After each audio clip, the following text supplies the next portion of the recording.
할렐루야. 저는 오늘 너희 묵은 땅을 기경하라는 말씀으로 은혜를 나누고자 합니다. 오늘 본문 말씀은 호세아서 10장 12절 말씀인데요. 오늘 하나님께서는 호세아 선지자를 통해서 우리에게 너희가 자기를 위하여 의를 심고 긍휼을 거두라. 지금이 곧 여호와를 찾을 때니 너희 묵은 땅을 기경하라. 마침내 여호와께서 임하사 의를 비처럼 너희에게 내리시리라. 오늘 주시는 하나님의 말씀입니다. 하나님께서는 오늘 저희들에게 묵은 땅을 기경하라. 이제 오늘 이 묵은 땅이라고 했다고 해서 우리가 채소가 나는 이런 밭을 얘기한 것이 아닙니다. 우리의 마음의 심령 밭을 말씀하고 계십니다.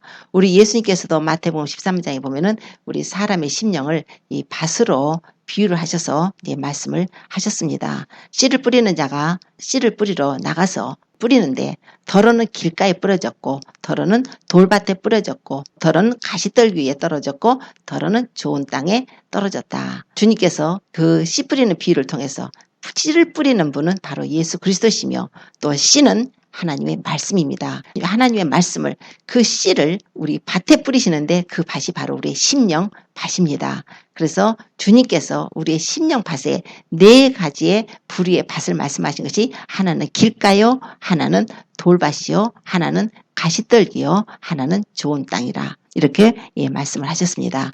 주님께서 씨를 뿌리는 자가 뿌리러 나가서 씨를 뿌렸더니 덜어는 길가에 뿌려졌더라. 그런데 길가에 뿌려진 씨는 새들이 와서 먹어버렸다. 이렇게 말씀을 하십니다. 새들이. 그러니까 이 사람의 심령으로 표현하자면은 지금 굉장히 딱딱한, 길가는 딱딱하잖아요. 도저히 씨를 길에다 안 심죠. 그래서 우리 심령이 완악하고 굳어져서 하나님의 말씀을 들어도 도저히 우리 심령이 하나님의 말씀을 받아들일 수 없는 상태. 그런데 새가 와서 먹었다. 그것은 바로 마귀가 와서 말씀을 빼앗았다는 거예요. 마음에 뿌린 말씀을 마귀가 뺏어서 구원 얻지 못하게 하려 한다고 말씀을 하십니다.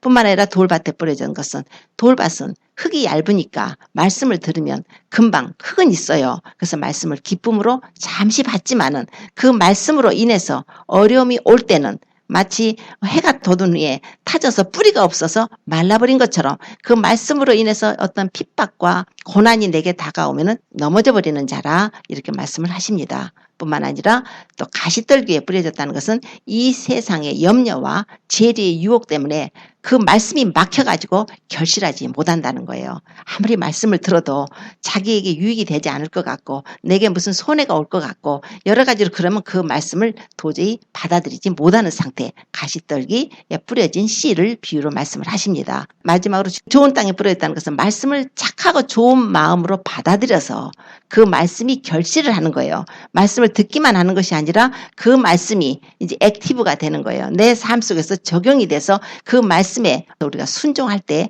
열매가 맺혀지는 삶. 그래서 30배, 60배, 100배의 열매를 맺혔더라. 오늘 주님께서 우리에게 호세아 선지자를 통해서 또 말씀하신 것이 너희가 자기를 위해서 의를 심고 긍휼을 거두라 그러셨어요. 그리고 지금이 곧 여호와를 찾을 때라. 우리 지금이요. 우리 시대를 분별하신다면 지금이 바로 여호와를 찾을 수 있는 찾아야 되는 마지막 찬스입니다. 우리 예수님의 재림이 가깝고 지금 시대를 분별하시는 분들은 얼마나 이 시대적인 상황이 얼마나 어둡고 암울하고 더더군다나 우리 크리스찬들에게 있어서는 핍박의 시간이 다가오고 있습니다. 세상에 여러 가지 재난도 있고 여러 가지 지진이나 쓰나미나 여러 가지 사건 사고가 있기도 하지만 가장 영적으로 느끼는 것은 우리 크리스찬들이 이제 예수 그리스도를 믿는 그리스도인들이 점점 핍박을 받고 목이 조여오는 그런 상태에 우리가 살고 있습니다. 그것은 바로 예수님의 재림이 가깝다는 거예요. 예수님의 재림이 가깝습니다. 그렇다면은 우리는 지금 깨어있는 신앙을 해야 돼요.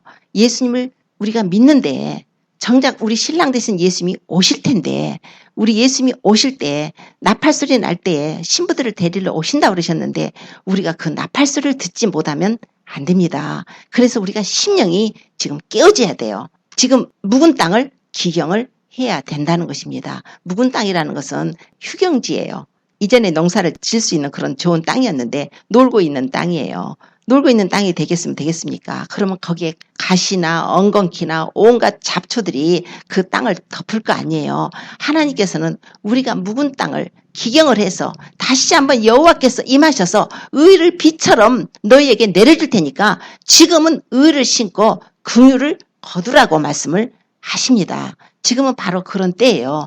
이게 지금 우리가 회개를 해야 될 때라는 것입니다. 우리가 묵은 땅을 어떻게 기경을 합니까? 바로 회개를 해야겠다는 거죠. 묵은 땅, 딱딱한 땅을 아주 쟁기로 갈아엎듯이 아주 날카로운 보습으로다 땅을 그냥 깊게 파서 엎어서 부드러운 땅을 만들고 거기서 돌도 제하고 거기서 나무 뿌리 같은 것도 제해버리고 풀도 없애야 보들보들해야 우리가 채소를 심어서 거기서 열매를 맺는 것처럼 우리의 심령을 지금 주님께서 그렇게 만들으라고 말씀하십니다. 히브리서 6장 7절에 보면은 땅이 그 위에 자주 내리는 비를 흡수하여 밭가는 자들의 쓰기에 합당한 채소를 내면 하나님께 복을 받고 만일 가시와 엉겅퀴를 내면 버림을 당하고 저주함에 가까워 그 마지막은 불사름이 되리라. 땅이 밭가는 자들의 쓰기에 합당한 채소를 내면 하나님께 복을 받는다는 거예요. 그러니까 이것은 땅 자체를 말씀하는 것이 아니라 우리의 지금 심령 밭을 말씀하고 있는 거예요. 우리의 심령 밭에 하나님께서 은혜의 성령의 단비를 부어주신답니다. 그래서 하나님께서 마침내 임하셔서 의를 비처럼 우리에게 쏟아 부어주신답니다. 그래서 성령의 단비가 부어졌을 때 하나님의 말씀이 우리 심령에 들어왔고 성령의 단비가 우리에게 부어졌을 때 은혜로 우리가 많은 결실을 할 수가 있어요. 하나님께서 이렇게 묵은 땅을 기경하라고 하는 것은 결국 뭐냐면 우리가 처음 사랑을 회복하라는 것입니다. 하나님을 사랑했던 자들이 이제 점점 세월이 가고 신앙생활을 오래 하다 보니까 처음 사랑이 많이 식어졌어요. 지금 처음 믿었을 때 그 사랑 지금도 갖고 계셔서 지금도 그렇게 막 주님 생각하면 눈물이 막 나고 가슴이 메이고 그렇게 기도하던 때 그렇게 주님 사랑해서 했던 거 지금도 유지하고 계십니까? 받았을 때보다 유지가 더 어려운 거예요. 그래서 에베소 교회에다가 우리 주님이 책망을 하시지 않습니까? 에베소 교회 주님께서 내가 네 행위와 수고와 인내를 안다고 칭찬도 하셨어요. 에베소 교회는 계시록의 7교회 중에 첫 번째 교회로 주님이 이제 말씀하신 건데 내가 네 행위와 수고와 인내를 안대요. 그러니까 그 교회는 행위도 있고 수고도 있고 인내도 한답니다. 또 네가 악한 자들을 용납지 않은 것도 안돼요. 그런데다가 자칭 사도라 하되 아닌 자들을 너희가 시험해서 그의 거짓된 것을 드러낸 것도 아신다고 그러셨어요. 그러니까 굉장한 영적인 분별력이 있고 통찰력이 있어서 저거는 거짓 선지자네, 자칭 사도네. 그래서 다른 교리라든가 이런 걸 가지고 들어오면 짝짝짝 잘라내고 분별해서 안다는 거예요. 뿐만 아니라 네가 참고 또 내 이름을 위해서 견디고 게으르지 않은 것도 안다 그러셨어요. 에베소 교회는 굉장히 모범적인 교회 같습니다. 참았어요. 하나님의 이름을 위해서 견뎠어요. 게으르지 않았대요. 그런데 내가 너를 책망할 것이 있는데 네가 처음 사랑을 버렸느니라. 그러므로 어디서 떨어졌는지 생각하고 회개해서 처음 행위를 가지라. 만일 그리하지 아니하고 회개치 아니하면 내가 네게 임하여 네 촛대를 그 자리에서 옮기리라. 오늘 여기서 굉장히 중요한 말씀이 있습니다. 처음 사랑을 버린 교회는 하나님의 촛대를 옮겨버리신답니다. 이거는 우리 많은 사람들이 모이는 교회만 얘기한 것이 아니고 각 사람을 말씀하고 계시는 거예요. 내가 처음 사랑을 버렸다면 내가 아무리 내 행위가 하나님 앞에 받음직한 그런 행위가 있었고 수고도 있고 인내도 했고 아주 영적인 분별력도 있고 은사도 있고 여러 가지 참고 예수님을 위해서 일을 했다 할지라도 하나님에 대한 사랑이 식어버린 자는 내가 그 촛대를 옮겨버리겠다는 거예요. 그러므로 어디서 떨어졌는지 생각하고 처음 행위를 가지라고 이 말씀을 합니다. 하나님께서 묵은 땅을 기경하라는 것은 결국적으로는 하나님께서 우리에게 처음 사랑을 회복하라는 거예요. 처음 사랑이 회복돼야 됩니다. 교회 나와서 하나님 말씀을 들으러 올 때 정말 돌아온 탕자가 아버지한테 왔던 그 심정, 그 돼지 지엽 열매라도 먹어보려고 했는데 그것마저도 주는 자가 없어서 굶고 했다가 아버지한테 돌아가리라 해서 아버지한테 돌아오는 그 심령을 우리가 가져야 됩니다. 그거는 탕자나 가지는 거지. 우리는 이렇게 열심히 신앙생활을 하지 않느냐. 그런데 실제로 탕자도 있지만 정신적인 탕자도 있습니다. 자기가 스스로 의인인지 하는 큰아들과 같은 탕자도 있는 거예요. 실제로 삶을 잘못 살아서 돌아온 탕자같이 그 둘째 아들 같은 탕자의 삶을 산 사람이 있는가 하면 정신적으로 나는 완벽하다. 나는 회개할 것 없다. 나는 이만하면 종교인으로서 하나님 앞에 인정을 받을 것이라는 그런 탕자도 있는 것입니다. 그때 보면은 작은 아들을 굉장히 받아들이지 않습니까? 큰 아들은 그 잔치상에 못 들어왔어요. 바깥에 있었어요. 아버지가 나와서 얘야 들어가자. 네 동생 맞잖냐. 들어가서 같이 즐기자. 네 동생은 죽었다가 살았고 잃었다가 내가 얻었는데 같이 들어가자. 그런데 불평하느라고 큰아들은 바깥에 있었어요. 그 잔치에 못 들어갔다는 거예요. 그러나 작은 아들이 그런 탕자가 그런 마음을 가지고 아버지한테 왔을 때 아버지가 그것을 귀하게 보신 것처럼 우리는 그런 마음을 우리가 겸손한 마음을 낮은 마음을 가지고 하나님의 은혜를 사모해야 합니다. 구약시대에 요나라는 사람이 나오죠. 요나는 북이스라엘의 선지자입니다. 선지자면 굉장하죠. 하나님의 선지자로 기름 부은 받은 자니까. 그런데 요나에게 우리 하나님께서 명령을 하셨어요. 니느웨로 가라. 니느웨로 가가지고 내가 그 니느웨 성을 회개하지 않으면은 40일 후에 내가 심판을 하겠다. 40일 유예 기간을 준 거예요. 그래서 니느웨 성 너희들 회개하지 않으면 40일 후에 니느웨 성이 무너질 것이다. 그랬더니 요나가 불순종을 했습니다. 가기 싫은 거예요. 가기 싫어가지고 요나가 다시스로 도망을 갑니다. 그래서 다시스를 가는 배를 타고 도망을 가서 그 배 속에 타가지고도 제일 배 밑창에 들어가서 깊이 잠이 들었답니다. 그런데 하나님께서 그 배에 바다에 대풍을 내리셨어요. 큰 바람 불어서 막 폭풍이 불었죠. 그랬더니 이제 막 그 배 탄 사람들이 선원들이 막 이제 물건도 내 던지고 해서 배를 가볍게 해서 어떻게 살아보려고 하고 있는데 각자 막 자기 신들을 부르고 막 하고 있는데 선장이 와서 보니까 제 그 배 밑창에서 자고 있는 요나를 발견한 거예요. 너 여기서 왜 자고 있느냐? 지금 이 난리가 났는데 너도 네 하나님께 구하라. 그래가지고 이제 다 내보내놓고 자, 이 일이 과연 누구로부터 생겨났는지 한번 우리가 제비를 뽑자 해서 보니까 제비 뽑으니까 요나가 걸렸어요. 요나가 걸렸으니까 요나더러 네가 누구냐? 네가 어느 나라 사람이고 어느 민족이고 왜 어디로 가는 길이냐고 이제 물을 때 요나가 나는 히브리 사람이고 나는 바다와 육지를 지으신 하늘의 하나님을 내가 경외하는 자다. 그런데 그 하나님이 내게 명령을 했는데 내가 사실 여차저차해서 불순종해가지고 내가 이런 일이 생겼으니까 나를 바다에 던지라. 그러면 잠잠할 것이다. 그랬더니 그 뱃사람들이 그럴 수가 없는 거예요.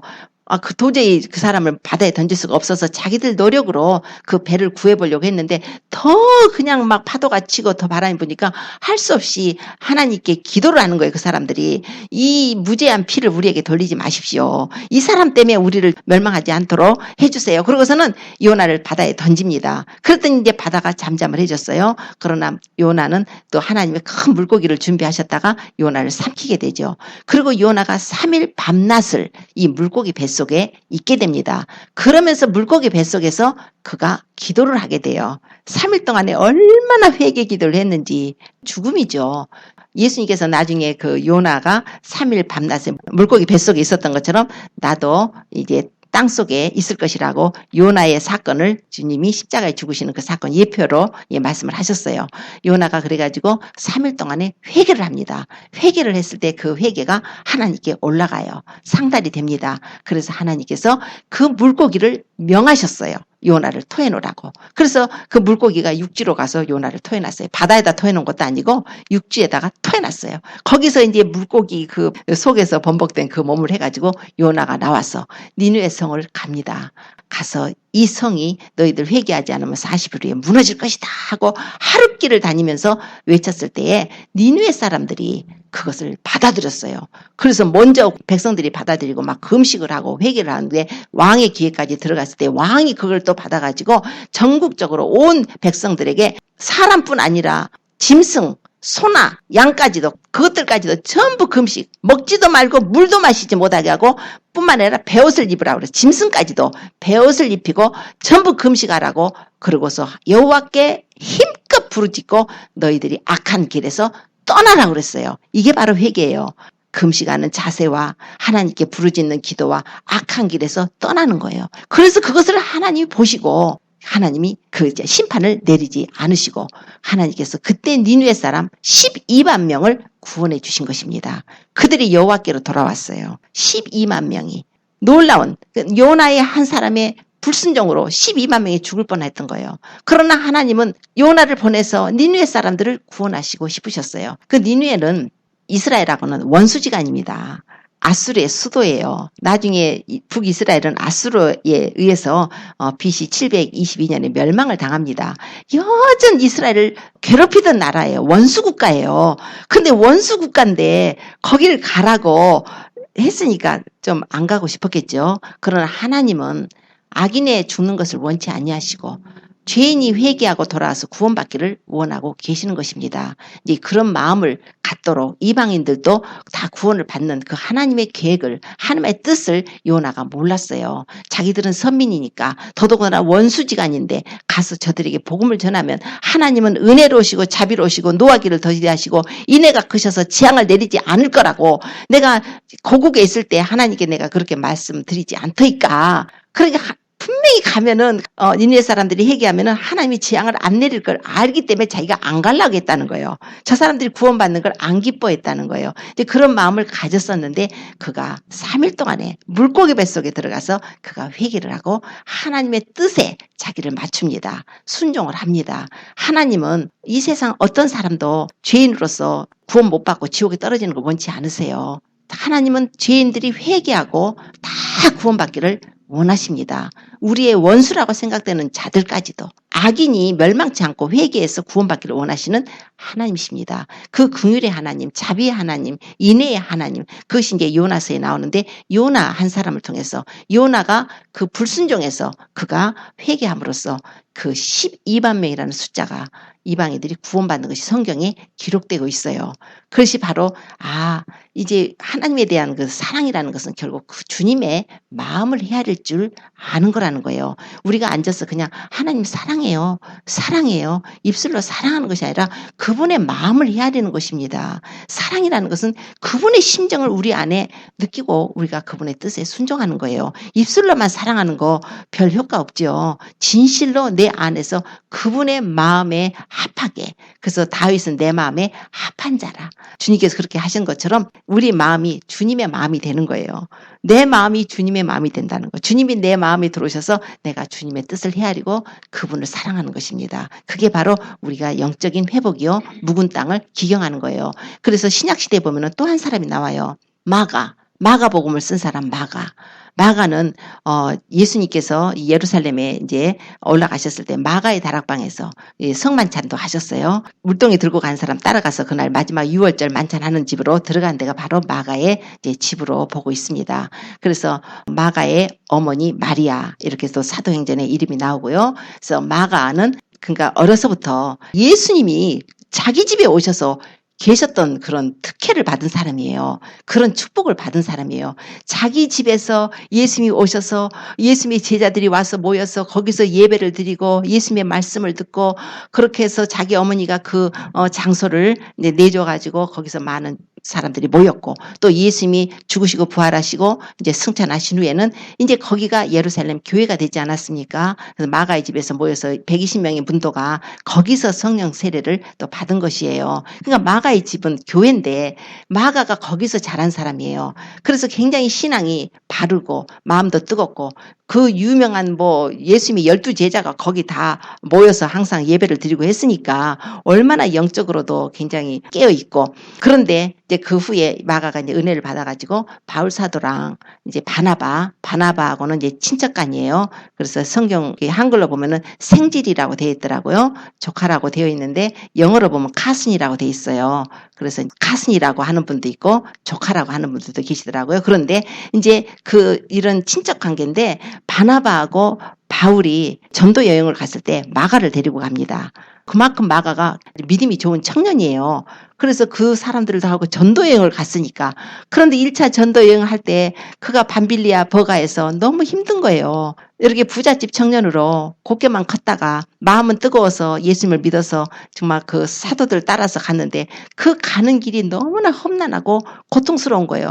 그래서 중간에 나 기밥, 나는 이제 스탑, 나는 갈 거예요. 예루살렘으로 돌아버렸어요. 그래가지고서는 이제 그들은 자기들끼리만 이제 전도하고 나중에 다시 전도 여행을 가기 위해서 바나바가 마가도 데리고 가자. 그랬을 때 바울이 안 돼! 해버린 거예요. 1차 여행 때 우리랑 한마음으로 전도를 하러 가지 않은 자를 내가 데리고 갈 수가 없다. 그래가지고 바나바하고 바울하고 대판 서로 그냥 다툼이 있었어요. 그래가지고 바나바는 그래도 얘 한번 기회를 주자. 얘 한번 기회를 주고 사람을 세우는 사람이죠. 그래서 기회를 주자. 그랬는데 바울은 안 돼. 끝까지 안 됐어요. 그래가지고 바나바는 그냥 할 수 없이 바나바하고 바울이 헤어져서 바나바가 마가를 데리고 이제 구브로 쪽으로 전도를 하러 가고 바울은 실라를 데리고 이제 전도를 가게 됩니다. 마가가 그렇게 한번 주님 앞에 나오지 못함으로 인해서 그렇게 마음이 이제 주님에 대한 사랑이 식어지고 너무 힘들고 고달프고 하니까 이제 그 대사도들까지 싸움까지 붙여가지고 다 갈라져 버리게 된 거예요. 그런 후에 마가의 마음이 어땠겠어요. 그러나 하나님께서 그 마음을 만지셨고 그가 나중에 이제 마가가 변화가 됐습니다. 그래가지고 마가가 변화가 돼가지고 바울 사도가 뭐라고 그러냐면 디모데서에 보면은 바울 사도가 디모데더러 마가를 데리고 오래요. 저가 나의 일에 유익하다고 그래요. 또 보면은 마가가 바울 사도와 함께 감옥에 같이 갇혀 있어요. 그만큼 변화가 된 거예요. 그리고 나중에 또 보면은 베드로 사도에게는 로마에 있을 때 이제 마가가 통역관으로 해줬어요. 베드로의 통역관이 바로 마가예요. 그래서 베드로는 마가를 내 아들 마가라고 했어요. 마가가 얼마나 변화가 됐습니까? 마가가 변화가 되니까 마가복음을 쓰게 된 거예요. 그래서 마가복음에 이제 그런 내용들 이렇게 나와 있는데 이 한 사람이 변화됨으로써 우리가 이 마가복음에 쓰여진 그 내용을 지금 우리까지 이렇게 읽고 듣고 얼마나 많은 사람들이 은혜를 받고 주님께로 돌아오는지 몰라요. 하나님께서는 이 한 사람이 그 마음을 굳은 땅을 기경해서 하나님의 사랑을 깨닫고 그가 회개함으로써 주님 앞에 돌아올 때 이런 귀한 역사를 이렇게 이루십니다. 오늘 우리 한 사람 한 사람을 주님께서 그 마음을 열기를 원하세요. 오늘 하나님께서 우리도 묵은 마음을 기경하라고 하셨습니다. 어떻게 기경을 해요? 바로 회개입니다. 어떻게 우리가 묵은 땅을 기경을 할까? 내가 이미 주님에 대한 사랑이 식어가지고 예배를 드리러 와도 주님을 생각해도 눈물도 안 나고 주님이 십자가에서 고난받으신 것이 내 마음에 느껴지지도 않고 너무나 타성에 젖어가지고 종교인처럼 그냥 주일이니까 와서 우리가 예배드리고 가면 안 됩니다. 우리는 오늘 예수님 그분이 십자가에서 우리를 위해서 죽으신 그분의 사랑을 우리가 받고 깨닫고 알고 우리가 사랑의 응답을 드려야 됩니다. 우리 예수님과 사랑의 교제를 회복해야 돼요. 그게 가장 급선무입니다. 우리가 예수님이 오실 텐데 재림하실 텐데 그때 신부로서 우리가 예수님께 공중으로 올려서 휴거된다고 하는 것은 주님과 사랑하는 자만 올라갑니다. 내가 열심히 종교생활했고 열심히 헌신했고 봉사했고 그래서 올라가는 게 아니에요. 그래서 올라가는 것이 아니라 주님을 사랑해야 돼요. 주님의 그 사랑의 관계를 회복해야 됩니다. 주님과 사랑한다는 것은 주님과 동행한다는 거예요. 그분의 마음을 내 마음에 받는 거예요. 그분의 마음이 내 안에 있어서 그분이 뭐라고 그러셨어요? 너희가 너희를 위해서 의를 심고 긍휼을 거두래요. 의가 뭐겠어요? 의를 심으라는데 의라는 건 뭐냐면 바로 의로움이죠. 우리의 의로움. 그런데 우리는 의로움이 없어요. 그래서 이사야서에 보면은 64장 6절에 보면은 우리의 의는 다 더러운 옷 같다고 그랬어요. 더러운 옷이라고 표현을 합니다. 우리의 의로움 없습니다. 우리가 아무리 어떤 행위로 나의 의로운 행위로 우리가 하나님 앞에 네가 의롭구나 하는 인정을 받을 수가 없습니다. 우리의 의는 오직 믿음으로 말미암은 의예요. 예수 그리스도를 믿음으로 그분의 의가 우리에게 주어지는 것입니다. 그래서 로마서 1장 17절 보면은 복음에는 하나님의 의가 나타난대요. 복음에는 하나님의 의가 나타나서 믿음으로 이르게 하나니 오직 의는 믿음으로 말미암아 살리라 말씀하셨어요. 하나님의 의. 하나님의 의가 우리에게 주어져야 돼. 복음에 하나님의 의가 있는데 오늘 주님께서 너희가 지금 의를 심으래요. 그 의가 뭐예요? 하나님의 의, 예수 그리스도를 먼저 받아들이는 예수 그리스도의 의가 우리 안에 들어와야 되는 것입니다. 예수님의 의가 우리 안에 들어올 때 하나님의 의가 들어오는 거예요. 하나님이 정하신 의예요. 예수를 믿는 것만이 하나님이 정하신 의입니다. 그래서 로마서 3장 10절에 보면은 의인은 없나니 하나도 없다고 그랬어요. 모든 사람이 죄를 범하였음에 하나님의 영광에 이르지 못한다고 하셨어요. 그래서 모든 사람은 죄인인데 하나님께서는 우리에게 의로움을 입혀주시기 위해서 하나님께서 예수 그리스도를 보내주신 것입니다. 그분은 하나님의 의예요. 예수님을 우리 안에 심령으로 받아들이면 그분이 오셔서 하나님이 의로움이 되어 주십니다. 그래서 우리의 의를 가지고 하나님을 만나러 하늘에 가는 것이 아니라 하나님의 의를 가지고 우리가 가야 되는 거예요. 물론 우리가 예수님을 믿음으로 그분의 의가 우리에게 들어왔다면은 이제 모든 삶은 예수님 안에서 행해지는 것이기 때문에 하나님이 인정을 하십니다. 예수님을 믿는 자들이 악을 행하고 더러운 짓을 하고 음란하게 살고 거룩하게 못 살고 그거는 하나님의 의가 내 안에 없는 거예요.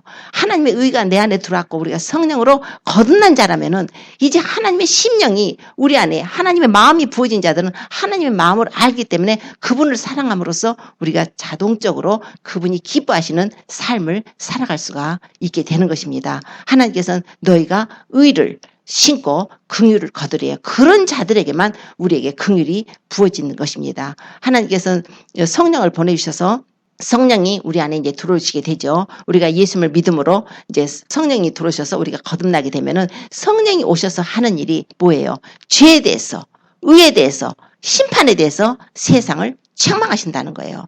성령이 들어오시면은 우리를 죄에 대해서 책망을 하십니다. 예수 그리스도를 믿는 자들이 죄사함을 받기 때문에 예수님을 믿어서 우리가 회개함으로써 그분을 믿음으로 죄 용서를 받습니다. 첫째가 예수님을 믿어야 되는 거예요. 그리고 예수님을 믿는 자들이 우리가 죄 가운데 잘못 살면 반드시 회개를 통해서 그분의 피뿌림을 얻어서 우리 자신을 정결하게 해야 합니다. 의에 대해서요. 예수님께서 바로 의가 되시기 때문에 내가 아버지께로 가니 너희가 다시는 나를 보지 못할 것이라. 예수님께서 우리 의가 되어주시기 위해서 그분은 십자가에서 죽으시고 무덤에 들어가셨다가 3일 만에 부활하셔서 이제 아버지께로 올라가셔서 하나님 보좌 우편에 앉아 계십니다. 그래서 하나님께서 성령을 보내주셔서 이제 누구든지 예수 그리스도를 믿는 자들에게 하나님의 의를 우리에게 부어주시는 거예요. 믿음에서 믿음으로 하나님의 의가 우리 속에 들어오게 됩니다. 그리고 이제 심판에 대해서 세상을 책망한다는 거예요. 이 세상 임금이 심판을 받았다는 거예요. 심판이요.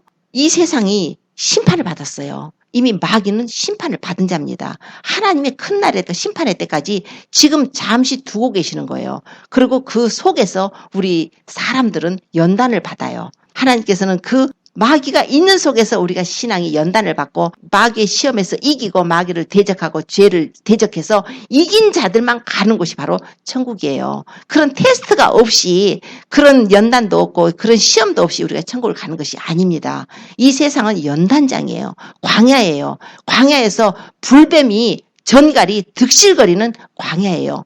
그래서 광야 생활할 때에 그들이 불순종하고 거역했을 때 민수기 보면 나오잖아요. 불뱀을 보냈다잖아요. 영적으로 보면 뭐겠어요? 우리가 불순종하고 하나님 앞에 올바로 살지만 불뱀이 오는 거예요. 마귀가 와서 우리를 괴롭히고 도적질하고 죽이고 멸망을 시키는 거예요. 거기서 우리가 회개함으로써 주님께서 그 불뱀을 장대에다 노소로다 만들어서 달아서 보는 자는 살리라, 쳐다보는 자는 살리라 한 것처럼 그런 속에서도 우리가 예수 그리스도를 믿음으로 회개함으로써 예수 그리스도의 십자가를 바라보고 우리가 용서받고 끝까지 믿음에 점점점 승리를 해서 우리가 주님 앞에 가게 되는 것입니다. 하나님께서 중요하게 우리에게 주시는 말씀은 너희의 심령은 바로 땅인데 우리는 땅이에요. 그래서 땅에 하늘에서 비가 내려서 그 땅이 촉촉하게 부드러워졌을 때 그렇게 해서 채소가 나는 것처럼 우리에게는 성령의 단비가 우리에게 부어집니다. 성령의 단비가 우리에게 부어지기 때문에 우리가 은혜로다가 그렇게 성령의 열매들을 맺고 우리가 믿음의 삶을 살아갈 수가 있어요. 그래서 하나님께서 너희가 지금 그렇게 의를 심으라는 거예요. 믿음의 의로, 믿음으로 난 의, 삶도 또한 그렇게 의로움의 삶을 살으라는 의미도 됩니다. 그래서 첫째가 예수님이시요. 그 예수님이 우리 안에 들어오시게 되면 되려면 우리의 삶이 이렇게 정화돼야 되는 거예요. 그래서 에베소 4장 22절에 보면은 너희는 유혹의 욕심을 따라 썩어져가는 구습을 줬는 옛사람을 벗어버리고 오직 심령으로 새롭게 되어 하나님을 따라 의와 진리의 거룩함으로 지으심을 받은 새 사람을 입으라. 주님께서 분명히 말씀하십니다. 우리는 지금 새 사람을 입어야 돼요. 예수 그리스도께서 이제 오신다. 지금 얼마나 세상 들리는 소식이 굉장히 암울하고 힘들고 이미 종교적으로는 배도가 일어나서 진리가 정말 쓸 자리가 없을 정도로 의인이 타가 무너지면 무엇을 하겠어요? 진리를 지키기가 굉장히 힘이 듭니다. 각 세계 곳곳에서 예수님을 믿는 자들이 굉장히 핍박을 받습니다. 이 지금 우리가 살고 있는 우리 미국도 한국도 점점점 이것이 조여오고 있습니다. 우리의 피난처, 이 세상은 피난처가 아닙니다. 우리의 피난처는 바로 예수 그리스도세요. 우리가 예수 그리스도를 믿는 분들이라면은 예수님을 이때에 마지막 때에 어떻게 믿어야겠는가 우리가 잠시 돌아봐야 될 것입니다. 너희가 자기를 위해서 의를 신고 긍휼을 거두라. 지금이 곧 여호와를 찾을 때라고 하셨어요. 지금이 바로 우리가 여호와를 찾을 때입니다. 그래서 우리가 회개를 해야 될 때예요. 이제 모든 삶을 좀 돌아보십시오. 돌아보셔야 됩니다. 정말 시간이 그렇게 없어요. 다음 주가 기약이 안 돼 있는 거예요. 내일이 기약이 안 됐다고 생각을 하고 살라는 거예요. 그렇다고 해서 뭐 우리가 자포자기로 사는 것이 아니라 그런 자세로 주님이 살으라고 하십니다. 그런 자세. 하루하루 오늘 주님이 오신다는 그런 각오. 그때 내 손에 잡은 것이 너무 많고 내가 붙들고 있는 게 너무 많고 내가 막 의지하는 게 너무 많고 하나님을 의지하지 않았으면 그냥 언제든지 주님이 오실 때 남게 됩니다. 그러면 이 땅에는 환난이요. 그럼 환난 속에서 이제 순교를 통해서 우리가 구원을 받게 되는데 주님께서는 당신의 자녀들이 그렇게 순교를 통해서 구원을 받는 것보다 그리스도의 신부로 단장돼서 예수님 오실 때 공중으로 올라가서 주님 혼인잔치에 참여하는 것을 더 원하고 계십니다. 이제 우리 자신을 돌아보시고 회개하시고 우리 자신이 주님하고 관계 속에서 내가 열심을 못 냈다면은 이제 열심을 내십시오. 더 기도도 많이 하시고 더 주님과의 관계를 맺으십시오. 말씀을 읽으면서 그 말씀을 그냥 읽어 넘어가지 말고 그 말씀 속에서 내가 이렇게 살지 못했는데 이 말씀이 이렇구나 하면은 그 말씀대로 살려고 우리가 기도하면서 회개하면서 주님의 인도하심을 구해야 될 것입니다. 그리고 서로 이제 용서를 해야 됩니다. 아직도 용서하지 못하는 분들이 이제 주변에 많더라고요. 그러니까 용서하시는 분들은 용서를 반드시 하셔야 됩니다. 그리고 우리 하나하나 낱낱이 과거에 내가 잘못됐던 거 두리뭉실하게 회개하지 마시고요. 과거에 뭐가 잘못된 거 있으면 하나하나 다 주님 앞에 이렇게 회개를 하세요.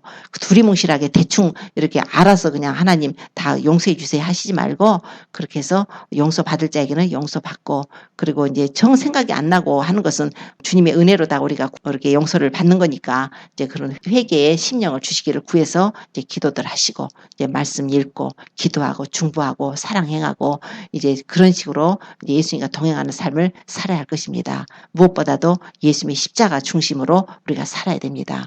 예수님을 생각하십시오. 십자가에서 나를 위해서 피 흘려서 고난받고 죽으신 예수님을 생각하십시오. 그분만이 우리의 길이고 진리고 생명이 되십니다. 그래서 예수님만 붙들고 우리가 예수님만 사랑할 때 우리가 주님 오실 때 나팔소리를 듣게 될 것입니다. 오늘 주님께서는 이제 우리 신부들에게 교회들에게 이제 깨어있으라는 말씀으로 이 말씀을 주셨습니다.